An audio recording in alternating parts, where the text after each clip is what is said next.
باقي الصابون عندك حوشيه واعملي الوصفه دي، بجد هتبطلي تشتري صابون تاني من بره. زي ما انتوا شايفين انا اخدت نص الكميه، ما اخدتش كل الكميه اللي انتوا كنتوا شايفينها.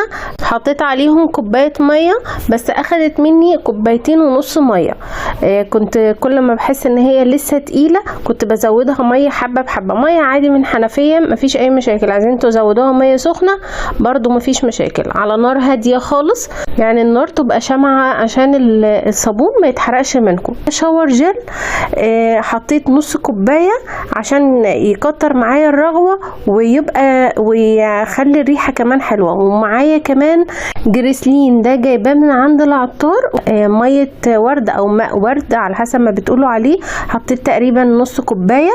فانا عندي اللي هي العلب الصوصات اللي بنجيبها مع الوجبات الجاهزه، استخدمتها زي ما انتوا شايفين. معايا علبه لبن كانت خلاص خلصت عندي، فشلت بس الجزء اللي من فوق وفتحتها وحطيت فيها الخليط. طبعا لو مفيش العلب البلاستيك زي ما انا حطيت، حطوا فيها كل الكميه، او علب زي دي بتبقى اللي هي بتاعه العصير ممكن تستخدموها. تمام كده. هسيبها بقى، صبتهم وهسيبهم يوم كامل. بصوا ده كان تاني يوم، يعني انتوا حاولوا على قد ما تقدروا ما تبوش جنبها، سيبوها يوم كامل في العلبه. تمام كده. وببدأ افتحها كده، هتطلع معاكم بمنتهى السهوله.